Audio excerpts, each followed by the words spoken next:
Let's talk about pricing your install jobs. Let's do it. Okay. There are a lot of formulas out there. If you ask people, how do you price an install job? You're going to get a ton of different answers. You're going to get materials times 3 and then add this. You're going to get 40% of my materials times this. You're going to get answers all over the world. Why? Because a lot of people don't dive into it.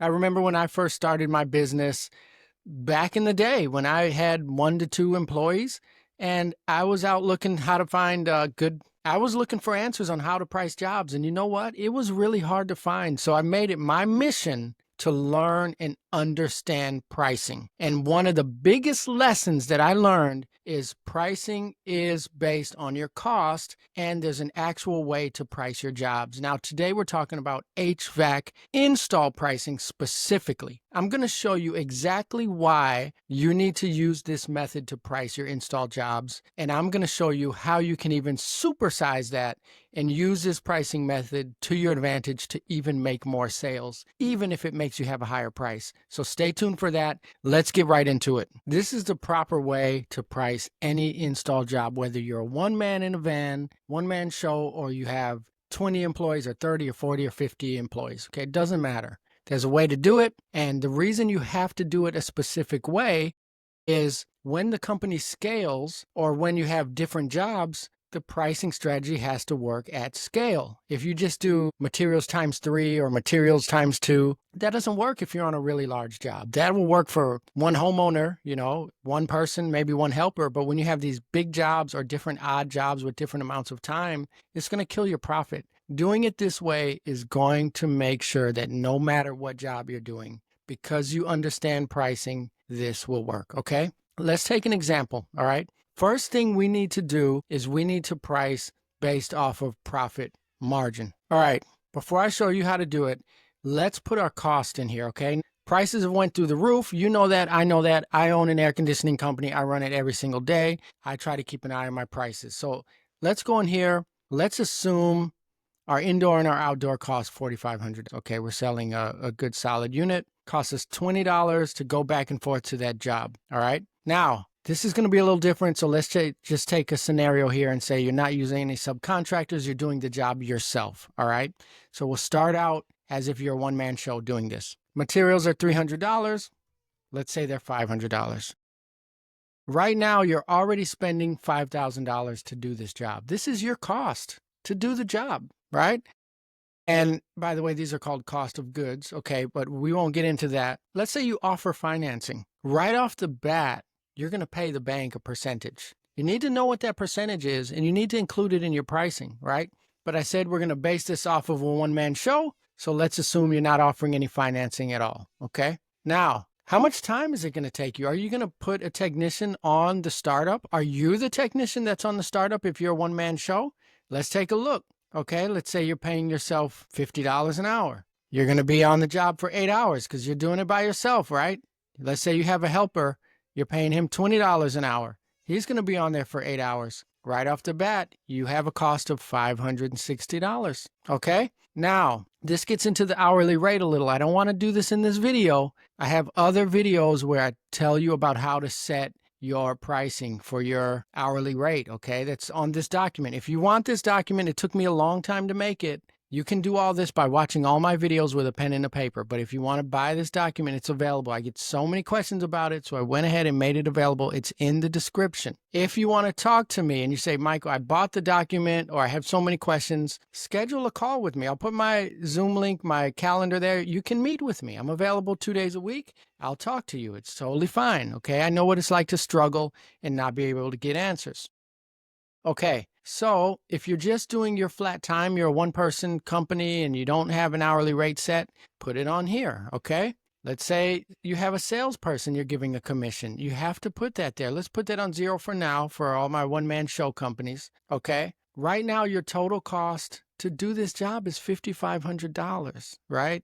You know that. But what about your overhead? How much is your overhead? How much is your insurance? How much do you spend a year fixing your truck? Does the transmission go out? Do you do tires every year? You know how much it costs you to fix your truck every year. Guess what? If you spend an average of $2,000 to $3,000 a year fixing your truck, then you have to put that in your overhead because that's a consistent cost. Your insurance is a consistent cost. Your incidentals are a cost. You have to put all of the costs that you spend every year, regardless if you're doing jobs or not, and you need to know what percentage that is of all the money that you make for the year. So for example, if you're $1 million company and you have $100,000 in those costs, that's 10% overhead, okay?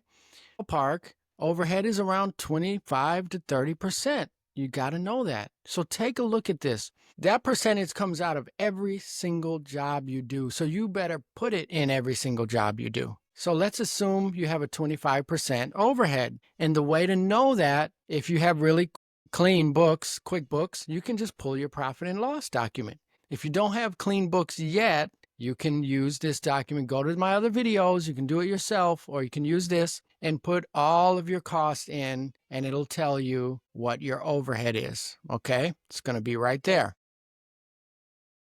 And you can put in how much you made last year, and the document will calculate your overhead. Okay, let's get right back to it. Take a look here. Okay, now, if we price this job, now this is just a straight normal split heat pump at a house. It costs $4,500. It takes 1 day, 1 man and a helper. That price suggested is about $14,000. Okay, what's that based on though?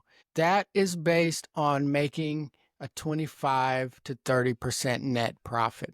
Okay, now let's see what happens if we just do the average materials times 2. Let's say materials here are 55,020 times 2. And we just use that rule of thumb. What would we be doing? We'd be charging $10,000. No, not 1,000. Looks good, right? Net profit 20%. It will work. It will work, okay? But is 20% your goal? And that's what you need to know, okay? So the lesson in this video is you need to shoot for a specific profit margin, and you have to know what that is. Everyone's profit margin is different. Why is that? Because some people, their overhead is going to be more than the 25% I put in here. I know companies, I've coached companies everywhere from $500,000 a year to $10 million a year. Okay, I've seen it. I've seen it all. Some companies, their overhead is higher than they think, right? So if their overhead is actually 35%, they're not making as much as they thought, okay? I talked to a company the other day. Their overhead was 40%. That's high. We need to do some cutting on that overhead. But you see what's happening here? So you can't just take someone's strategy and just say, hey, materials times 3 plus this. Because if your overhead is higher than everyone else and you just do materials times 3, what is that doing to your cost? And I know what you're thinking. All the one-man show companies that are watching this are saying, well, I don't have a high overhead because I'm a one-man company. Are you sure? Do you realize that if you get slow and you don't have a lot of calls for a majority of the year, your overhead is very high because you're not bringing in as much money as that other company? Do you know that if your prices are low, too low, your overhead is very high because your revenue is not high? Believe it or not, a lot of big companies have a smaller overhead on their profit and loss than one-man show companies because they have more technicians out making the money than they have people in the office, okay? If you're a one-man show, you're one person. There's only one person that can bring in the money. If a company has 30 technicians making money and 7 office people and 1 owner, their revenue is a lot more than their overhead. And typically they can have a low overhead, which is why they can spend a lot of money on ads. Okay? All right. So that's for another video. That's for a Know Your Numbers. I do have a Know Your Numbers course. If you want to watch it, that is available on my website. You can purchase it. It'll tell you everything about your numbers. Okay. But let's take a look here. So long story short, what you need to do, if you have this document or not, you don't have to have this. What you need to know is your materials and your labor need to be no more than 40% of the price that you give to your customer. If you can make your labor and materials no more than 40%, and I would say max 50% of the price you give to your customer, you're probably going to be okay. If you do the job on time, it doesn't take you 2-3 weeks to do a 1-day job, okay? So what would that mean? Right here, our cost of goods is $5,000. If we actually doubled it and made it 50% and our overhead is not 40%, this is the secret that we have to watch, right? This is the killer that hurts businesses a lot, is Most people don't know what their overhead percentage is. They think it's low because they're small, right? Or they think their overhead is low because hey, I'm always working. I have a lot of jobs. You don't know what your overhead is unless you do an audit. You have to audit your business. That's why we stress that you have to have clean books. Your QuickBooks has to be really clean so you can pull a profit and loss every day. In the summertime, you have to do it every single day because that's when you're busy. When things get a little slower, you may be able to slow that down to once a week, maybe, okay?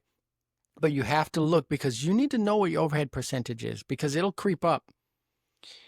If you have questions about it, I can help you. Go down in the description, hit the calendar and schedule time on my calendar. I'll talk to you. I can even do an audit of your business. I offer that, okay? I offer a lot of things that you can meet with me for 30 minutes and it's done. I audited your business, gave you a document, told you what to do. It's totally fine. Or you can go into our program. That's a monthly program. It's fine. But I want you to understand that your final price to your customer should be no more than 40. Yes, of the final price. Okay, so you get it? So let's take a look here. So you see that? Cost are $5,000. My price should be at least $12,000. Take your materials and your labor and make it no more than 40% of the price that you give to your customer. That's the quickest and easiest way to do it. I've created this document. You can plug your numbers in and it'll give you a suggested price. Right there. Boom. 28% net on that job. Not too bad. If you have any questions, I'm here. Put them in the comments. I'd love to answer your questions. As a side note, right now, I'm actually offering for a short time a complete audit of your business so that I can create for you a roadmap to your financial goals. So if you want to reach 1 million, if you want to reach 3 million, if you want to reach 5 million, doesn't happen by accident, right? I didn't get to the 7 figures by accident. I have a roadmap that I run my business on every single day. I can see my budget, everything that I have to do, where I need to be every single month. And that's my playbook, right? I'll create a playbook for you. Like I said, if you have any questions, just go to the description, go on my calendar. I'd love to book some time with you and see how I can help you. All right. Hopefully this helps you price your jobs. Have a good day.